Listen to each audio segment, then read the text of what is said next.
అందరికీ నమస్కారం.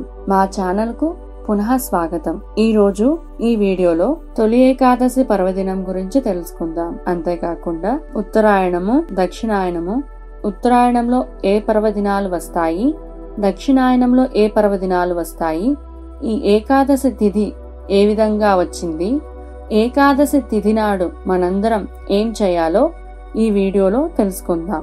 జగత్తున శుక్ల కృష్ణముల నడి రెండు మార్గములు స్థిరముగా ఉండును. మొదటి దాని వలన జన్మరాహిత్యము, రెండవ దాని వలన పునర్జన్మము కలుగును అని గీతాచార్యుని వచనము.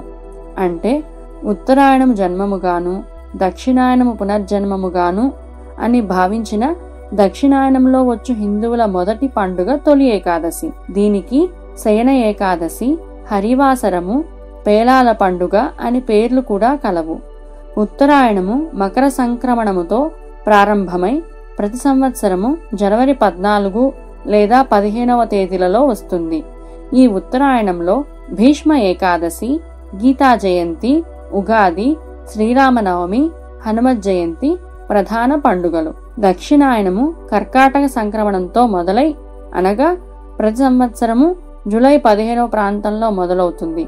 ఈ దక్షిణాయనంలో కృష్ణాష్టమి, వినాయక చవితి, దసరా, నవరాత్రులు, దీపావళి, ముక్కోటి ఏకాదశి లాంటి పండుగలలో మొట్టమొదటి పండుగ తొలి ఏకాదశి. ఒక ఏడాదిలో 24 ఏకాదశులు వస్తాయి. వీటిలో ఆషాఢ శుద్ధ ఏకాదశిని తొలి ఏకాదశిగా పిలుస్తారు.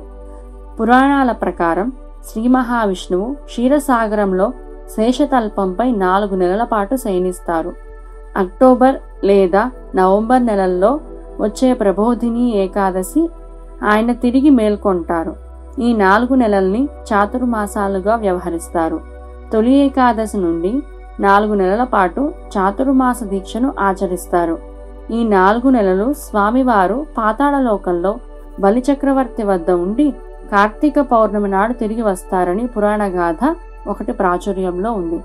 పూజకు పూజ, ఆరోగ్యానికి ఆరోగ్యం.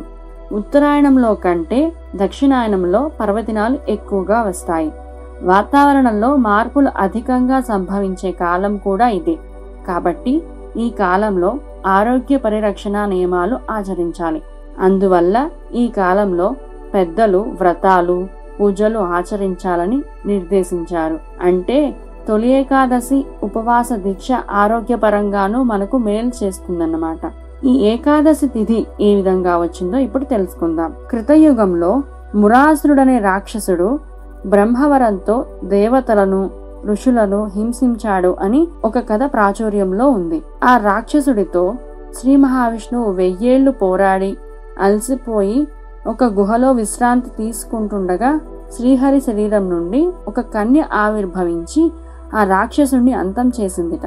ఇందుకు సంతోషించిన శ్రీ మహావిష్ణువు ఆ కన్యను వరం కోరుకోమనగా తాను విష్ణుప్రియగా లోకం చేత పూజలు అందుకోవాలని కోరుకుంటుందిట. నాటి నుండి ఆమె ఏకాదశి తిథిగా వ్యవహారంలోకి వచ్చింది. అప్పటి నుండి సాధువులు, భక్తులు ఏకాదశి వ్రతం ఆచరించి విష్ణు సాయుధ్యం పొందినట్లుగా పురాణాలు చెబుతున్నాయి. అంబరీషుడు, మాంధాత తదితర పురాణ పురుషులు ఏకాదశి వ్రతాన్ని ఆచరించినట్లుగా ఋషులు చెబుతారు. ఏకాదశి పర్వదినాన ఏం చేయాలి? ఏకాదశి రోజున ఉపవాసం ఉండాలి. ఆ రోజు రాత్రంతా జాగరణ చేయాలి. ఈ సమయంలో విష్ణు సహస్రనామ పారాయణ, విష్ణుమూర్తికి సంబంధించిన భాగవతాన్ని చదువుకోవడం లాంటివి చేయాలి. మరుసటి రోజైన ద్వాదశి నాడు సమీపంలోని దేవాలయానికి వెళ్లి ఉపవాస దీక్షను విరమించాలి. తొలి ఏకాదశి రోజున ఆవులను పూజిస్తే విశేష ఫలితాలు కలుగుతాయని చెబుతారు. పేలాల పిండి వెనుక ఆరోగ్య రహస్యం ఏమిటంటే తొలి ఏకాదశి నాడు పేలాల పిండిని తప్పక తినాలని పెద్దలు చెబుతారు. పేలాలు పితృదేవతలకు ఎంతో ఇష్టమైనవి.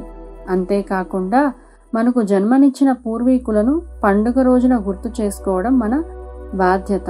వాతావరణ పరిస్థితుల్లో మార్పు వచ్చే కాలం కాబట్టి మన శరీరం ఆరోగ్యపరంగా అనేక మార్పులకు లోనవుతుంది. గ్రీష్మ ఋతువు ముగిసిన తరువాత వర్ష ఋతువు ప్రారంభమయ్యే కాలంలో ఉష్ణోగ్రతలు ఒక్కసారిగా పడిపోతాయి. ఈ సమయంలో శరీరానికి పేలాల పిండి వేడిని కలుగజేస్తుంది. అందువల్ల ఈ రోజున ఆలయాల్లో, ఇళ్లల్లో పేలాల పిండిని ప్రసాదంగా పంచడం ఆనవాయితీగా వస్తుంది. ఇంకొన్ని విశేషాలతో మరొకసారి కలుద్దాం. అంతవరకు నమస్కారం.